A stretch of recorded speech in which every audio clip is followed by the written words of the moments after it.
नमस्कार प्यारे विद्यार्थियों, DAV model public school Hindi कक्षा में आपका स्वागत है। आज मैं हिंदी व्याकरण के अंतर्गत पढ़ाने जा रहा हूँ आपको समास के प्रश्न अभ्यास। इसके पूर्व वीडियो में मैंने आपको समास के उदाहरण को अच्छे से समझाया था। आइए जानते हैं समास से संबंधित प्रश्न और उनके उत्तर। प्रश्न है, समास की परिभाषा लिखिए। तो समास का अर्थ है संक्षिप्तीकरण। दो या दो से अधिक शब्द मिलकर एक नया एवं सार्थक शब्द की रचना करते हैं। यह नया शब्द ही समास कहलाता है।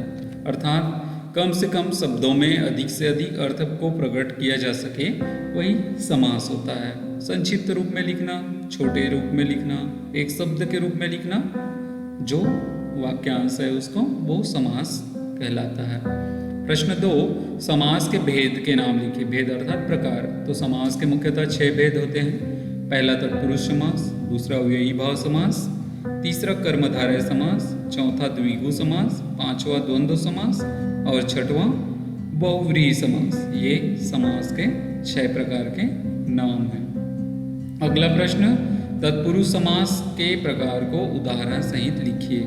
तो तत्पुरुष समास के बारे में मैंने आपको बताया था। इसके 6 प्रकार होते हैं। कर्म तत्पुरुष, करण तत्पुरुष, संप्रदान तत्पुरुष, अपदान तत्पुरुष, संबंध तत्पुरुष और अधिकरण तत्पुरुष। इनके कारक चिन्ह हैं। तो सबसे पहले देखिए, कर्म तत्पुरुष को जो कारक चिन्ह है उनके लोप से यह समास बनता है। जैसे ग्रंथकार, ग्रंथ को लिखने वाला। करण तत्पुरुष में से और के द्वारा के लोप होने से यह समास बनता है। जैसे वाल्मीकि रचित, वाल्मीकि के द्वारा रचित। यहाँ पर पूरे वाक्य यहाँ के द्वारा छुप गया है वाल्मीकि रचित में। संप्रदान तत्पुरुष में के लिए का लोप होने से यह समास बनता है। जैसे सत्य के लिए आग्रह। अब इसको हम समासिक शब्द बना के लिखें तो सत्याग्रह। अपदान तत्पुरुष में से जो कारक चिन्ह है उनका लोप होने से यह समास बनता है। जैसे पथ से भ्रष्ट, तो पथ भ्रष्ट हो गया। ये पथ से जो कारक चिन्ह है वह छुप गया। संबंध तत्पुरुष, इसमें का, के, की आदि का लोप होने से यह समास बनता है।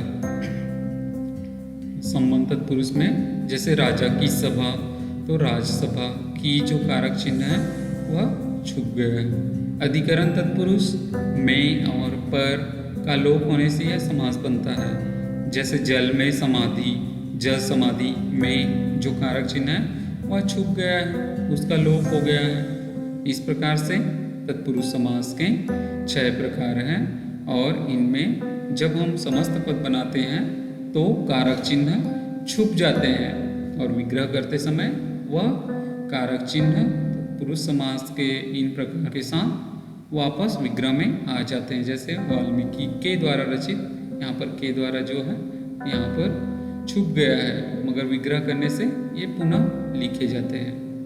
तो ये तत्पुरुष समास के प्रकार हैं उदाहरण सहित। आइए अगला प्रश्न देखते हैं। अव्ययी भाव समास को उदाहरण सहित समझाइए।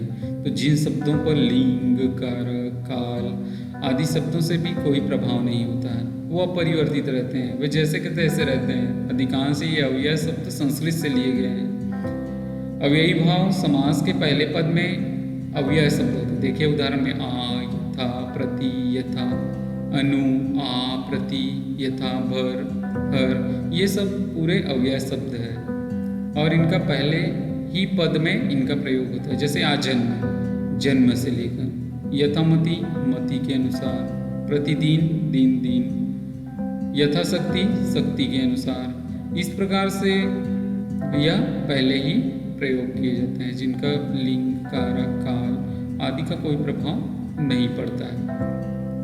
अगला प्रश्न, कर्मधारय समास को उदाहरण के साथ समझाइए।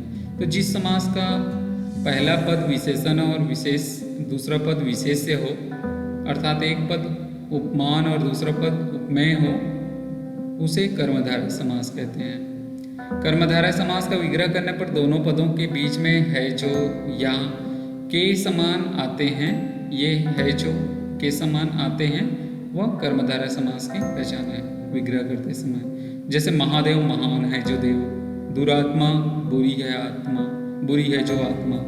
कर कमल, कमल के समान कर। इस प्रकार से ये जो कर्मधारय समास है, पहला पद विशेषण होता है, जैसे महान, दूर और कर, ये सब, और दूसरा पद विशेष्य है जिसकी विशेषता बतला रहे हैं।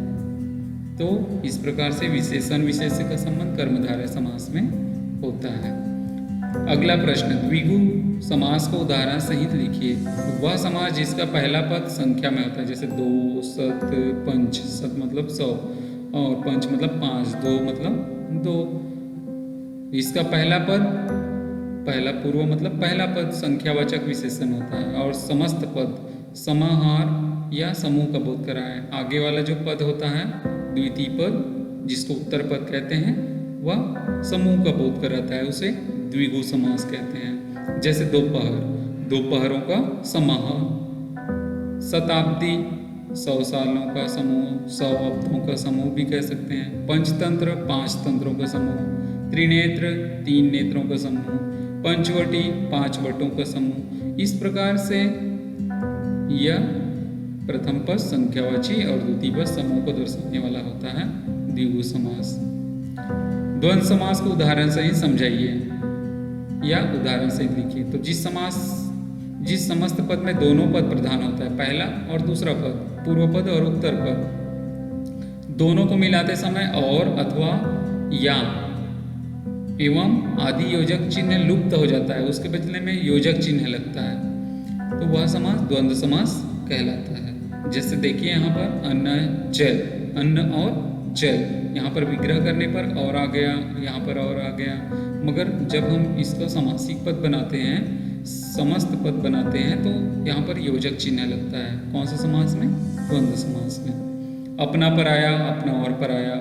राजा रंग, राजा और रंग। इस प्रकार से ये द्वंद्व समास में योजक चिन्ह के हटने से और, या, अथवा इन शब्दों का प्रयोग करते हैं। अंतिम प्रश्न, बहुव्रीहि समास को उदाहरण से ही समझाइए। तो जिस समास के समस्त पदों में से कोई भी पद प्रधान नहीं होता है, जैसे पहला और दूसरा पूर्व पद और उत्तर पद दोनों प्रधान नहीं होता है, बल्कि तीसरे पद की ओर इंगित करता है, तीसरे पद को संकेत करता है, वह बहुव्रीहि समास कहलाता है। जैसे देखिए यहाँ पर गजानन, गज से आनन, गज के समान आनन वाला अर्थात गणेश जी। त्रिलोचन, 3 आँखों वाला अर्थात 3 नेत्रों वाला, या 3 नेत्र है जिसके अर्थात शिव जी। दशानन, 10 आनन जिसके अर्थात रावण, 10 सिर वाले रावण। ये तीसरे पद यहाँ पर गणेश जी, शिव जी और रावण विशेष अर्थ को प्रकट करने वाले जो समास है वह बहुव्रीहि समास होता है। अब आप कहेंगे यहाँ 3 और 10 का प्रयोग हुए हैं, तो ये द्विगु समास में भी आएगा, परंतु यहाँ पर हम इनके विग्रह करेंगे। जैसे 10 आनन, 10 आननों का समूह ऐसे कहेंगे, उसमें रावण नहीं लिखेंगे तो वो द्विगु समास होगा। परंतु जब हम 10 है आनन जिसके अर्थात रावण लिखेंगे, यहाँ तीसरे पद को इंगित कर रहे हैं, तब वह बहुव्रीहि समास होगा। त्रिलोचन, 3 लोचन का समूह या 3 नेत्रों का समूह ऐसे कहेंगे तो द्विगु समास होगा। परंतु जब 3 आँखों वाला अर्थात शिव जी ऐसे हम इंगित कर रहे हैं, तो यहाँ पर बहुव्रीहि समास होगा। तो इसको आपको ध्यान में रखना है। बच्चों, आज के लिए बस इतना ही। आशा करता हूँ कि आपको समास के ये जितने भी प्रश्न थे उनका उत्तर, उनके नियम और उदाहरण अच्छे से समझ आया होगा। अगले वीडियो में अगले विषय के साथ पुनः मिलते हैं। तब तक के लिए आप घर में रहिए, सुरक्षित रहिए।